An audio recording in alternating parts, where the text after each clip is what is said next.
हमारे साथ में लोग जन तमाम जी जो वंदना कर रहे थे। सरदार बाबा हैप्पी जर्नी है, ठीक है, सुखी रहो, खुश रहो, व्यवस्थित जा, व्यवस्थित या, ठीक है। ये बाबा जी जो है बुद्ध गया मुक्ति जब तक नहीं होगी तब तक के लिए वो यहाँ पर डटे हुए थे। आज कुछ 2-3 दिनों के लिए जा रहे किसी जरूरी काम से। महाराष्ट्र के उधर अकोला बोल के जिला है अमरावती के पास, वहां के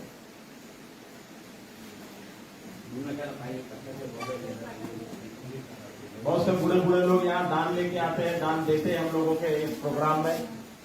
और कोई कोई लोग उधर से फोन करते हैं हमको आने के लिए पैसा डालिए, तो यहाँ धरने में लाके देना चाहिए कि लेना चाहिए, ऐसे भी होता है। अभी और दूसरे एक आए हुए हैं तेल मोरे साहब, तेल मोरे साहब ये आए हुए हैं उधर महाराष्ट्र से। और सुबह सुबह उन्होंने फोन लगाया, बोला धरना चल रहा है यहाँ, दान वान भेजो। 1-2 लोगों का नाम दिया मुझे कि धरने पर दान दो, दान दोगे तो क्या होगा, धरना चलेगा लोगों का ही। और बाबा साहब ने बहुत बहुत दिया है, इतना दिया है कि रखने को जगह नहीं, ऐसे ऐसे भी लोग हैं। तो थोड़ा थोड़ा दान इधर देंगे तो धरना आगे चलेगा, बढ़िया से चलेगा और काम आगे बढ़ेगा। तो तमाम जितने भी भंतेगण हैं, भिक्षु, भिक्षुनी, उपासक, उपासिका और जो भी बहुजन महापुरुष जो है, फुले, शाहू, अंबेडकर, दादू नानक, रैदास, कबीर, इन तमाम विचारधाराओं को मानने वाले लोग सभी दुखी है, पीड़ित है, शोषित है, दलित बना के रखे हुए, दबा के रखा हुआ है। और जो आतंकी है वो लोग सत्ता में बैठे हुए, सबके हक अधिकार जमीन जायदाद पे कब्जा करके बैठे हुए। और जो बोधगया का टेम्पल एक्ट 1949 है उसके ऊपर जबरदस्ती बैठे हुए। तो कानून से जब तक के हटाएंगे नहीं, उठाएंगे नहीं, इसलिए हमें बैठने की जरूरत है। बैठे हुए 133 दिन तक के बैठे हुए थे आप, आज 134वां दिन। हम क्या के लिए बैठे हुए हैं? समानता, स्वतंत्रता, न्याय और बंधुत्व भारत में दोबारा कायम हो, भारत का संविधान लागू हो। तो भारत के संविधान को लागू कराने के लिए हम लोग धरने पे बैठे हैं। कुठं चालल्या? नागपूरला. काय नाव आहे तुमचं? धम्म कमल. अच्छा, किती दिवस थांबले इथं? 4-5 दिन थे। चलो, बहुत बहुत साधुवाद। नागपुर में जाके लोगों को बताओ धरना चल रहा है, दान भेजो। धरने पे दान पुण्य करो और आओ, शामिल हो जाओ, बाद में और आना, ठीक है। अब आप लोग सोच रहे होंगे भक्ति जी हर किसी को बोल रहे हैं दान दो, दान दो। दान पारमिता पहली सीढ़ी है मुक्ति की।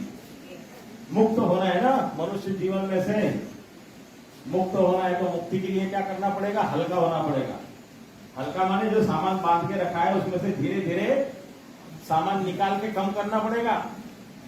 अगर किसी पहाड़ पे चढ़ना है तो आप बोझा लेके नहीं चढ़ सकते, इसलिए आपके पास में 1 लाख रुपया, 2 लाख रुपया, 10 लाख रुपया का अगर बोझा दे दिया सिर पे, ठीक है, सिर के ऊपर बोझा दिया और आपको बोले चढ़ो पहाड़, तो क्या बोलेगा?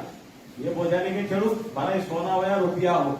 वो बोलेगा इसमें से धीरे धीरे खाली करता हूँ, जितना खाली करेगा उतना वो आगे बढ़ सकता है। और खाली करते करते बोलेगा सिर के भी बोझा हो रहा है, सिर के बालों का भी बोझा हो रहा है, इसमें भी जो है पसीना आ रहा है, तो क्या करो? बाल मुड़ा लेगा, बाल मुड़ा लेगा, ठंडी ठंडी हवा लगेगी, फिर वो तेजी के साथ बोलेगा बहुत अच्छा लग रहा है, चलो ऊपर। फिर उसके मन में विचार आएगा, लोग बोलेंगे नमस्ते करेंगे, भाई इन्होंने बाल मुड़ाया हुआ है, पीला कपड़ा पहना है, तो हाथ जोड़ेगा, कोई भी समझेगा ये संत है। तो संत जो है अब वो काय के लिए किया? उसने बाल मुड़ाया, तो सिर में खाजवाज थी उसको निकालने के लिए। तो सिर मुड़ाए 3 गुण, सिर मुड़ाए 3 गुण, सिर की मिट गई खाज, खाने को लड्डू मिले, लोग कहे महाराज। क्या हुआ? सिर मुड़ाए 3 गुण, सिर की मिट गई खाज, खाने को लड्डू मिले और लोग कहे महाराज। अब बन गया महाराज। अब पढ़ाई लिखाई से उसको कोई मतलब नहीं, ज्ञान ध्यान से कोई मतलब नहीं, त्याग तपस्या से कोई मतलब नहीं, महाराज नाम मिल गया बस। तो ऐसे नहीं है, बौद्ध भिक्षु बनने के लिए, बौद्ध बुद्ध धर्म में उपासक बनने के लिए परिश्रम करना पड़ता है, मेहनत करना पड़ता है, त्याग करना पड़ता है, तब जाके इसमें आगे बढ़ सकता है। चलो अभी अपनी क्लास शुरू होती है। शुरुआत में हम 3 बार बोलते हैं साधु साधु साधु। साधु माने क्या? साधु माने बहुत अच्छी, भला, बहुत अच्छा।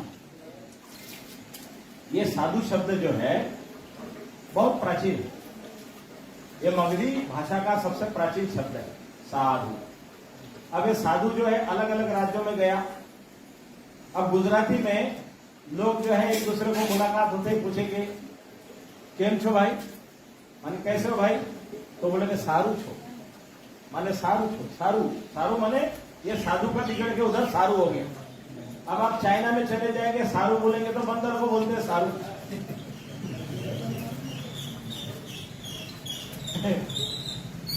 बंदर को लिंग भी बोलते हैं चाइनीज में। अब हम जो है जापानी चाइनीज शब्दों के संपर्क में रहे हुए, इसलिए कई भाषा के बारे में कई शब्दों को जानते हैं।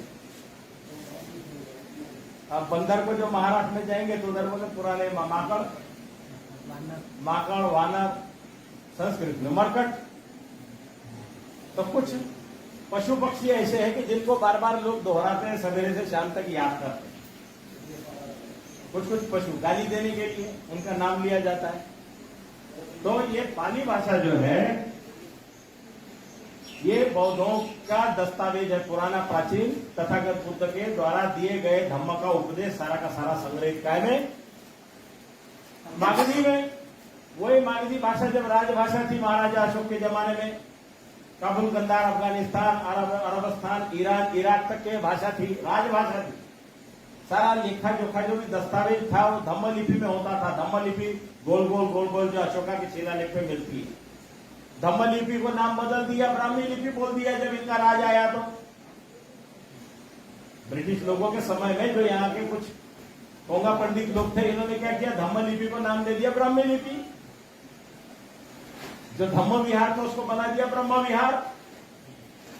धम्मचारी जो शब्द था उसको ब्रह्मचारी कर दिया। धम्मचारी जो शब्द था उसको क्या किया, ब्रह्मचारी कर दिया। इसलिए पाली के शब्दों पर जब ध्यान दोगे, धम्मचारी सुखन सेति, धम्मचारी सुखन सेति माने धम्मचारी सुख से सोता है। धम्मचारी जो धम्म का आचरण करेगा वो क्या करेगा, सुख से सोता है। धम्मचारी सुखन सेति अस्मिन लोके परम विच। तो जो धम्मचारी होगा वो सुख से सोएगा। क्यों सुख से सोएगा, कि उसकी दिनचर्या जो है वो धम्म के अनुसार है, इसलिए वो सुख से सोता है। सुपिनंग न पश्यति, सपने नहीं देखता। सपने कौन देखता है, जिसका मन चंचल है, चपल है, वो सपने देखते रहता है। माने उधारी में जीता है, नगद में नहीं जीता। आपको बोलेंगे नगद में जीना है, बैठ जाओ, पालथी मारो और बैठ जाओ, श्वास आ रही है जा रही है। अब इसमें उधारी में जी सकते हो? ये तो नगद है, श्वास आ रही है जा रही है, देखना है। लेकिन आप तो उधारी से नगद, अब नगद से उधारी, नगद से उधारी, थोड़ी देर में ही नगद उधार चालू रहता है। इधर से इधर सांप में मन इधर भागता है, फिर पकड़ लाते हैं, फिर इधर भागता है, इधर पकड़ लाते हैं, फिर मन जो है बेहोश हो जाता है तो सपने में चला जाता है। ये सारा खेल जो है मन का खेल है, मन का खेल।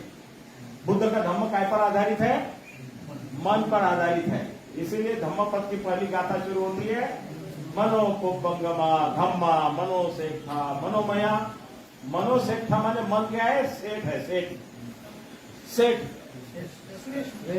अब वो संस्कृत में श्रेष्ठ है लेकिन पाली में सेठ है। और अभी भी जो धनी व्यापारी लोग उसको क्या बोलते हैं, सेठ बोलते हैं। सेठ जी यानी जिसके पास धन संपत्ति है, समृद्ध है, उसको क्या बोलते हैं, सेठ जी। तो ये सेठ शब्द आया है पाली से सेठ। सेठ माने श्रेष्ठ। तो मनोपुब्बंगमा धम्मा, मनोपुब्बंगा मन, मन में उगम होता है हर चीजों का। कैसे होता है, आंखें बंद करके बैठो, आंखें बंद करने के बाद में मन में उगम जल्दी नहीं होता है। आंख खोलते ही सामने जो चीज दिखाई देगी, अच्छा है, गोरा है, काला है, लड़का है, भैंस है, कुत्ता है, जहां देखा मन के अंदर में प्रतिक्रिया शुरू हो जाती। और फिर अच्छा है या बुरा है, तो अच्छा है तो चाहिए और बुरा है तो नहीं चाहिए। ये कार्यक्रम मन में शुरू होता है, मन में चलता है। मनसाचे पसन्नेन भासती वा करोति वा। पसन्नेन माने प्रसन्न मन से, प्रसन्न मन से वो बोलता है, प्रसन्न मन से सोचता है, प्रसन्न मन से करता है, तो क्या होता है मालूम? छाया एवं अनपायिनी। माने जब आदमी प्रसन्न मन से सोचता है, प्रसन्न मन से बोलता है, प्रसन्न मन से करता है, तो सुख उसके पीछे कैसे चलता है? जैसे चलते समय छाया साथ साथ चलती है, उसी तरह से सुख उसके साथ साथ चलता है। क्यों चलता है? क्योंकि वो प्रसन्न मन से बोलता है, प्रसन्न मन से सोचता है, प्रसन्न मन से करता है, तो छाया उसके साथ जैसे चलती है। अब छाया को बोले मेरे साथ ना चलो, होता है क्या?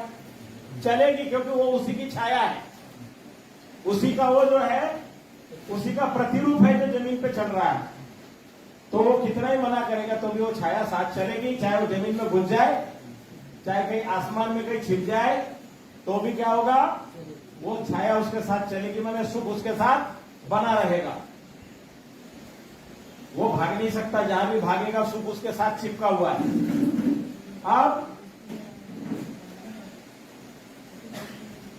उसी के विपरीत दूसरी मनोपुपंगमा धम्मा मनोसेक्षा मनोमया मनसाचे पदुत्थेन, दुष्ट मन से पदुत्थेन, मनसाचे पदुत्थेन, दुष्ट मन से बोलता है, दुष्ट से ही सोचता है और दुष्ट ही काम करता है। तो क्या है? चक्कं इवं वह तो पदंग, माने बैलगाड़ी का जो बैलगाड़ी चलती है, वो बैलगाड़ी के चाक के पीछे, बैल के पैर के पीछे चाक दौड़ते रहता है, ऐसे उसके पीछे धूप दौड़ते रहता है, चाहे वो कहीं छुप जाए, तीसरी मंजिल पे छिपे या 10वीं मंजिल पे छुपे या अंडरग्राउंड छुपे या पानी में छुपे, तो भी जहां भी रहेगा वहां उसका धूप पीछा करेगा। क्योंकि मन बुरे मन से बोल रहा है, बुरे मन से सोच रहा है, बुरे काम कर रहा है, तो क्या होगा? उसको बुराई उसका पीछा करते रहेगी, पीछा नहीं छूटेगा जब तक कि उसका कर्म भोगना पड़े। तो इसलिए धम्मपद की शुरुआत ही ये 2 गाथाओं से होती है, यमक वग्ग। यमक माने जोड़ी, यमक माने जोड़ी। तो एक जोड़ी में क्या आया है? पसन्नेन, और दूसरा शब्द क्या है? पदुत्थेन, माने प्रसन्न मन से आया है, क्या करता है तो सुख मिलता है, और दुष्ट मन से बोलता है, माने सोचता है, करता है, तो क्या होता है? दुख मिलता है। तो सुख और दुख देखे जा सकते हैं, ये मन का स्वभाव है। सुखी मन, दुखी मन, अदुखी मन, असुखी मन, बैठे बैठे मन में क्या चल रहा है वो वही व्यक्ति जान सकता है, मैं सुखी हूं कि दुखी हूं। कभी कभी बेमतलब में रोते रहता है, पुरानी याद निकालता है, रोते रहता है, उसने मेरे को ऐसे बोला, उसने मेरा ऐसे कर दिया, रोएगा। फिर थोड़ी देर बाद देखेगा, हाँ जवानी में मैं कितना खुश था, 50 किलो का बोझा तो यूं उठाता था, ऐसे ऊपर नीचे करता था, फिर खुश होगा बड़ा। हाँ फिर मेरा जो है अभी 50 किलो तो क्या 10 किलो उठाना मुश्किल है, घुटने जवाब दे दे। तो आदमी अपनी पुरानी यादें निकाल के हंसता है मन ही मन। और बहुत बुरे दिन थे हमारे, खाने को नहीं दबा है, ऐसे ऐसे व्यवस्था से गुजरा हूं मैं, अभी मेरी बहुत चैन है, बहुत गाड़ी 3-4 खड़ी है, हाँ 2-4 बेटे हैं, 2-4 बेटों की बहू है, नाती पोते हैं, बहुत खुशी से होता है, बहुत खुशी से बोलता है कि क्या कमी है मेरे को। अब वहां जाएंगे कि बाबा साहब अम्बेडकर की जयंती है, चंदा चाहिए, तो क्या बोलते हैं? पैसा वैसा नहीं है, पैसा वैसा नहीं है। तो इसलिए बाबा साहब ने एक स्टोरी बताई थी स्टूडेंट लोगों को उस समय, उपनिषद की स्टोरी है। बोले कि एक बार ऊपर से ईश्वर ने भेजा, सुअर का अवतार लेके भेजा एक को, विजया भाई पृथ्वी पर बहुत जो है आतंक मचा हुआ है राक्षसों का, तो उनका नाश करना। तो आया सुअर का अवतार लेके, उसको एक सुअरी मिल गई, अब सूरी मिल गई और बगल में कहीं कीचड़ था। अब सूरी के साथ में लेट गया, 12-13 बच्चे हो गए। अब वो बड़ा खुश, बढ़िया से ही हा कर रहा है बच्चों के साथ में, और उसी में लेटे जा रहा है। अब जो ईश्वर था उसने जिसको भेजा था काम पे असुरों का नाश करने के लिए, अब वो बेचारा परेशान हो गया, भैया असुर लोग बहुत हल्ला मचा रहे। तो स्वर्ग में बैठे बैठे ईश्वर परेशान हो रहा है, बोला कि मैंने जिसको काम पे भेजा था वो काम नहीं कर रहा है, इसका मतलब जो है जाके देखना चाहिए। तो आया, आने के बाद देखा, अरे भाई सुअर कैसे हो? अरे मत पूछो, बहुत मजे में हुए हैं। देखो मेरे बीवी, देखो मेरे बच्चे, देखो मेरा परिवार, देखो मेरा स्वर्ग, कीचड़ में पड़ा हुआ और बोल रहे देखो मेरा स्वर्ग। तो ईश्वर ने सुदर्शन चक्र निकाला और उसको मार दिया वही जगह पे। बोला कि जिस काम से भेजा वो काम इसने नहीं किया, जी के इसका कोई फायदा नहीं, मार दिया उसको। सुअर खत्म। वही स्टोरी वराह अवतार है जो ब्राह्मणों ने चुरा करके अवतार बनाने वाली वराह अवतार है।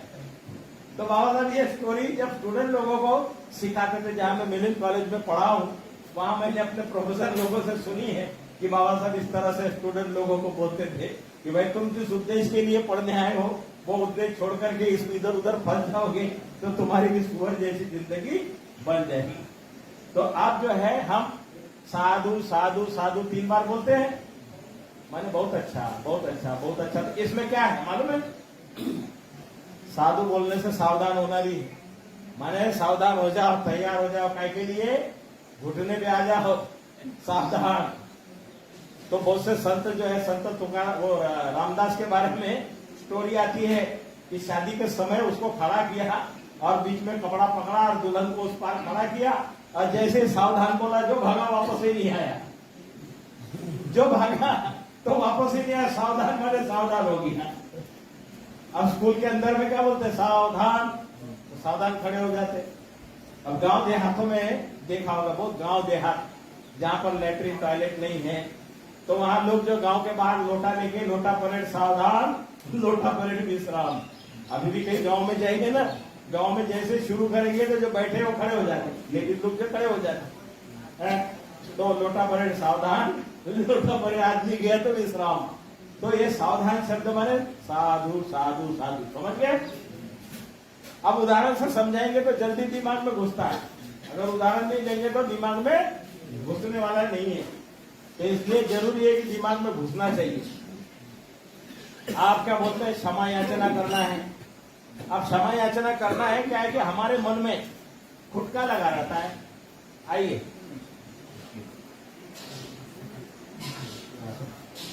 खुटका लगा रहता है मन में, करवाएंगे क्लास तो हम चलते रहेंगे। तो खुटका लगा रहता है, तो इसलिए हम क्या करते हैं? क्षमा याचना करते हैं। और क्षमा याचना करने से मन थोड़ा सा हल्का होता है। क्षमा याचना किसके प्रति कर रहे हैं? बुद्ध के। आप क्षमा याचना बुद्ध धम्म संघ के लिए, ये बुद्ध है, धम्म है, संघ है। ये बुद्ध धम्म संघ क्या है? 3 रत्न है। ये 3 रत्नों की हम क्षमा याचना करते हैं। ओकासा वंदामि धन्ते दरत्तेन मया कत्तं सब्बं अपराधं क्षमता मेव। ये क्षमा याचना क्या काय के लिए बोलते हैं? कि मेरे काया वाचा मन से जाने अनजाने में अगर कोई अपराध हुआ है तो अनुकंपा करे, क्षमा करे। तो जैसे बड़े गुरु है या पिताजी है, उसके सामने जो भी हमने काया वाचा मन से कोई अपराध किया हो तो जाकर के बोल दिया कि आप अनुकंपा करके मेरे काया वाचा मन से कोई अपराध हुआ हो, क्षमा करे। अब क्षमा कोई करता वरता नहीं, दूसरे के क्षमा करने से कोई क्षमा नहीं होता है। लेकिन क्या होता है मालूम है? अभी जैसे ये भंते समझो यहां से उठे और इनको लात लग गई, ठीक है, ये उठे और इनको चलते समय लात लग गई। अब इन्होंने उसको सॉरी भी नहीं बोला और चले गए, तो ये भंते के मन में हमेशा क्या होगा? ये बहुत बेकार भंते हैं, ये बहुत बेकार आदमी है, लात मार के गया और सॉरी भी नहीं बोला। अगर इन्होंने तुरंत बोल दिया सॉरी गलती हो गई, तो क्या हुआ? वहीं झंझट खत्म हो गया, झंझट वहीं खत्म हो गया। ये उदाहरण से समझने के लिए है। इसीलिए अगर हमसे कोई गलती हो जाए तो वहीं पर बोल दिया कि देखो भाई मेरे से कोई गलती हो तो क्षमा करे, तो वहीं पर आदमी क्या करता है, भुला देता है।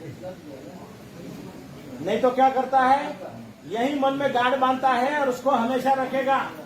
जब जब वो आदमी याद आएगा तो बोलेगा बहुत खराब आदमी है, एक लेप लग गया, एक लेयर लग गई, एक उसके ऊपर में एक परत जम गई। दूसरी बार वो आदमी दिखाई दिया, वो किसी ने नाम लिखा वो आदमी, अरे वो बहुत बेकार आदमी है, तो एक डबल और बेकार हो गया, ट्रिपल बेकार हो गया, 4 बार, तो ऐसे 100 बार वो आदमी दिखाई देगा तो 100 बार मैल चढ़ते चला जाएगा। अब 100 बार चढ़ाया वो मैल कितना, 100 बार मेहनत करनी पड़ेगी तभी नहीं उतरेगा, क्योंकि जितना जितना देर ज्यादा होगा उतना उतना मैल चढ़ता चले जाएगा। और उसमें पकौड़े बना रहे हैं और बाद में ये निकाल रहे हैं और वो मंजी नहीं घिसी नहीं है, तो कढ़ाई को छुटाने के लिए ईटा लेके गिट्टा लेके घिसेंगे तो भी चमकती नहीं है, इतना मैंने मैल लगा रहता है। ऐसे ही हमारे मन में हमने ढेर सारा बचपन से अभी तक किसी को सॉरी नहीं बोला, किसी से माफी नहीं मांगी, तो क्या है, हमारे मन पे ऐसे मैल चढ़ा होता है। अभी मैल उतारना है तो उसके लिए विपश्यना की साधना में जाएगा, बैठेगा, तपेगा तपेगा तपेगा, तो तप के क्या होता है, वो पिघलता है।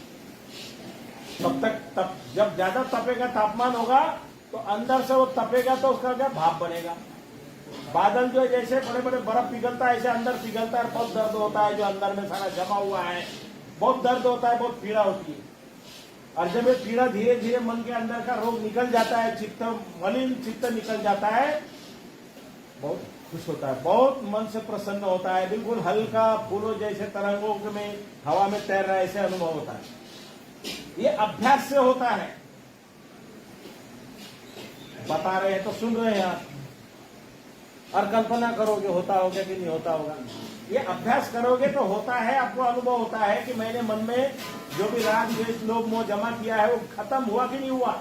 अभ्यास से, अनुभव से मालूम होता है, साधना से होता है। अब जिसने किया हुआ है उसको मालूम है। हम प्रवचन बहुत जिंदगी भर दिए, महाबोधि विहार का 6 साल तक है काम संभाला, हमको विपश्यना का अनुभव नहीं था। हमने और भी शिविर किए हुए थे, आनापानसती किए थे, TBMSG वालों, त्रैलोक बौद्ध महासंघ वालों के शिविर किए थे, 3-3 दिन 8-8 दिन वाले, लेकिन वो अनुभव नहीं था। जब बुद्ध गया छोड़ दिया, बुद्ध गया के कारोबार से हट गए, यहाँ पर विपश्यना के केंद्र पे गए, पहली बार 2002 की बात होगी, जब ध्यान करने बैठा हूं और जब सारा अनुभव किया हूं, जो पढ़ा हुआ था, विशुद्धि मग्ग के ग्रंथ पे प्रवचन देते थे, लेकिन अनुभव नहीं था। जब अनुभव हुआ तो लगभग 3 महीने तक के तो मेरा एक एक शरीर का रोआ भी अगर हिलता था तो मेरे को पूरा ऐसे सेंसिटिव आवाज होता था। पूरा चमड़ी जो है बॉडी की जरा जरा से भी हवा पर भी मेरे को तुरंत महसूस होता था। इस तरह का पूरा सेंसेशन ये हो गया था बॉडी के अंदर। तो ये अनुभव से होता है। शुद्ध होना, बुद्ध बनना, तो शुद्ध कैसे होगा? मन से। शरीर को शुद्ध करने के लिए तो साबुन लगाते हैं ना ऊपर से, ढेर सारी साबुन है, अलग अलग कंपनी की साबुन है, लेकिन उससे क्या क्या धोते हैं? चमड़ा धोते हैं, चमड़ा धोते हैं। लेकिन मन का मैल धोने के लिए ध्यान साधना का मार्ग जो है, और वो भी तथागत बुद्ध ने बताया वाला मार्ग, उसका अभ्यास से ही वो आगे जाएगा, मुक्त होगा। एकायनो मग्गो, एक ही मार्ग है, दूसरा नहीं। जिसमें आर्य अष्टांगिक मार्ग है, अर्यो अष्टांगिको मग्गो है, वही मुक्ति का मार्ग है। और जितने भी धर्म मजहब संप्रदाय है उसमें अर्यो अष्टांगिको मग्गो नहीं है, इसलिए वहां मुक्ति का कोई उपाय नहीं है। इसलिए पानी में डुबकी लगा के आते क्या धोते हैं? चमड़ा। पानी में डुबकी लगाने से क्या धोते हैं? चमड़ा। वहां तो मन धोने का कोई उपाय नहीं। इसलिए दुख मुक्ति की साधना, दुख मुक्ति का मार्ग बुद्ध का धम्म है, बुद्ध की शिक्षा है, बुद्ध का शासन। अभी थाई बर्मा लंका में लोग बोलते हैं शासना शासना, तो भारत आदमी सोचेगा ये शासना शासना क्या है? बुद्ध का शासन माने बुद्ध का धम्म माने शासन। तो हम लोग अरहं सम्मा संबुद्धो, अरहं सम्मा संबुद्धो, अरहंग माने अरहंत, जिसने हत्या कर दी। किसकी हत्या कर दी? राग द्वेष लोभ मोह अंदर के विकार है उसकी हत्या कर दी।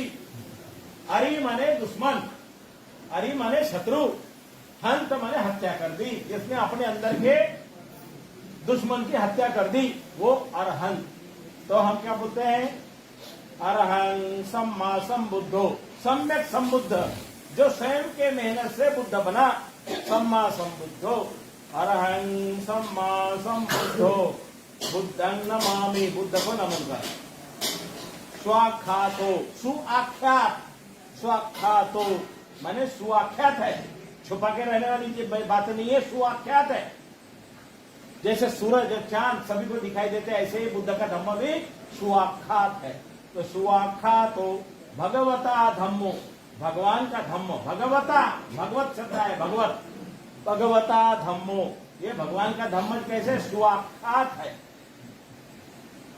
सुपटिपन्नो भगवतो सावक संघो, ये सुप्रतिष्ठित मार्ग पर जाने वाला भगवान का संघ है। उजुपटिपन्नो भगवतो सावक संघो, सीधे मार्ग से जाने वाला, उजु माने सीधा। सामीचिपटिपन्नो भगवतो सावक संघो, आहुन्नेयो पाहुन्नेयो माने आहुन्नेयो आदर करने लिए बुलाने के लिए योग्य है। अंजलि करणियो, अंजलि माने दोनों हाथ जोड़ के आदर करने के लिए, बुलाने के लिए अंजलि करणियो, अंजलि करके बुलाओ, आदर दो, सत्कार दो, क्योंकि ये संघ जो है, ये श्रावक संघ है तथागत बुद्ध का, ये गुणों पर आधारित है। गुण, गुण ही नहीं है तो बुद्ध भी नहीं है, धम्म भी नहीं है, संघ भी नहीं है। बुद्ध के कितने गुण बताए आप लोगों को? 9 गुण। 9 गुण कौन से? भगवा माने भगवान, जिसने भग्ग रागो भग्ग दोषो भग्ग मोहो इति भगवा, जिसने भग्न कर दिए, खत्म कर दिए अपने अंदर के राग द्वेष लोभ मोह, वो क्या है? भगवा। अब भगवा पाली के शब्द है। अब भगवा टोपी, भगवा कलर, भगवे कपड़े, भगवा शब्द सब जगह लोगों में छाया है, पाली का सबसे प्राचीन शब्द है भगवा। तो पहला गुण कौन सा है? भगवा। अरहं, अरहं माने अरिहंत, अरहंत, अरिहंत जो है वो जैन वाङ्मय में आता है अरिहंत। अरहंत पाली में हम लोग बोलते हैं अरहंत, भगवा अरहंत। सम्मा संबुद्धो, विद्याचरण संपन्नो, विद्या और आचरण में परिपूर्ण, माने विद्या भी और आचरण में संपन्न माने परिपूर्ण, विद्याचरण संपन्नो। सुगतो, सुगतो माने सुगति को पार प्राप्त कर लिया। सुगति माने अच्छी गति, अच्छी गति माने कोई अपाय गति में पड़ा हुआ है, कोई प्रेत गति में पड़ा हुआ है, कोई पशु और निरीह खटमल जीव जंतु ऐसे अपाय योनि में पड़ा हुआ है, निरीक्ष जीवन में पड़ा हुआ है। ये गतियां, सारी गतियों को तोड़ ताड़ के सुगति को प्राप्त हो गया। सुगतो। लोकविदु, लोकविदु क्या सुना है आप लोगों ने अभी तक के लोकविदु की व्याख्या? पाली में जब बोलते हैं तो किताब में क्या लिखा है लोकविदु माने? कोई भी किताब उठाएंगे क्या लिखा हुआ है बताओ? लोकविदु माने लोका में, लोगों में प्रसिद्ध हुआ वाला, या फिर कई किताबों में लोकांतर के रहस्य को जानने वाला, ये व्याख्या नहीं है। लोक माने 3.5 हाथ की हमारी जो काया है, ये 3.5 हाथ की हमारी जो काया है। हेलो,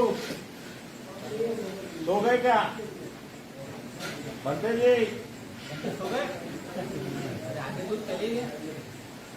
हाँ, तो लोकविदु माने, लोक माने हमारी 3.5 हाथ की काया।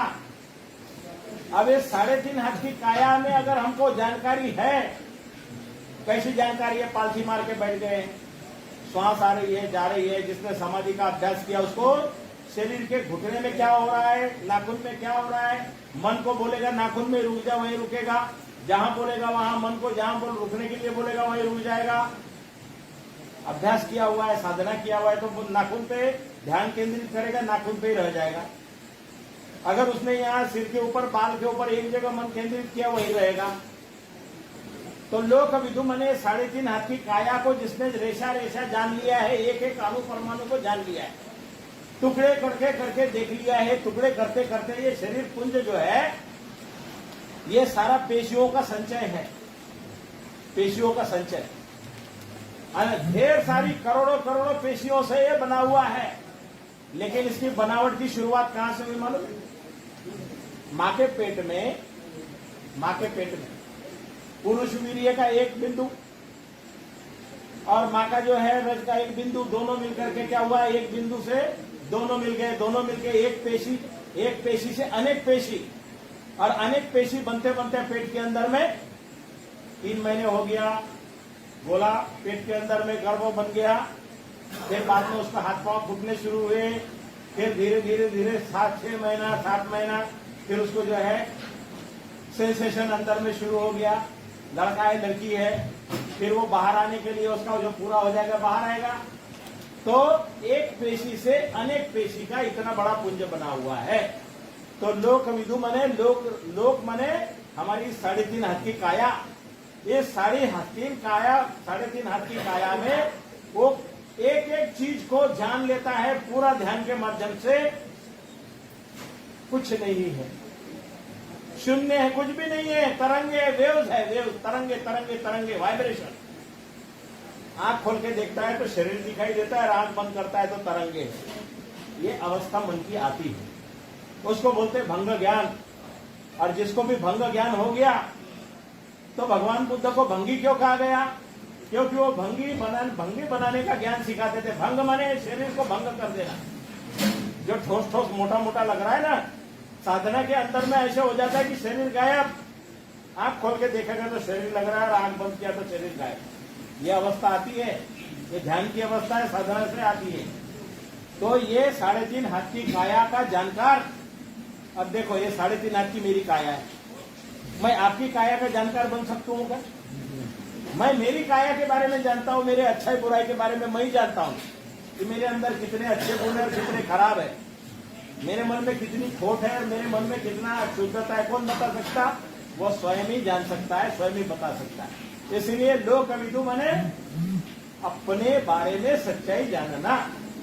लोक, ये लोक है। अभी लोक है, आंख बंद करके बैठिए, थोड़ा 1 मिनट के लिए आंख बंद कीजिए। सारे लोग कमर सीधी रखें, सांस लीजिए, सांस छोड़िए। ये 3.5 हाथ की काया जो है, इसके अंदर आप लोक में है अभी इस समय। आंखें खोलो, ये बाहर जो दिखाई दे रहा है परलोक है। क्या है?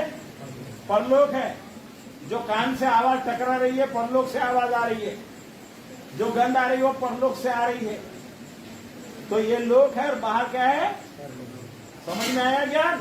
लोक और परलोक। इसलिए लोक विदु समझ लोगे तो लोक और परलोक माने आंख कान सारा अंदर करके कछुआ जैसे घुस जाता है अपने खोल में, तो समाधि में ऐसे बैठ जाता है साधक। जब देखता है कोई खतरा नहीं है तो धीरे से हाथ निकालेगा, पांव निकालेगा, मुंडी निकालेगा और कछुआ फिर शुरू करता है चलना। ऐसे ही जो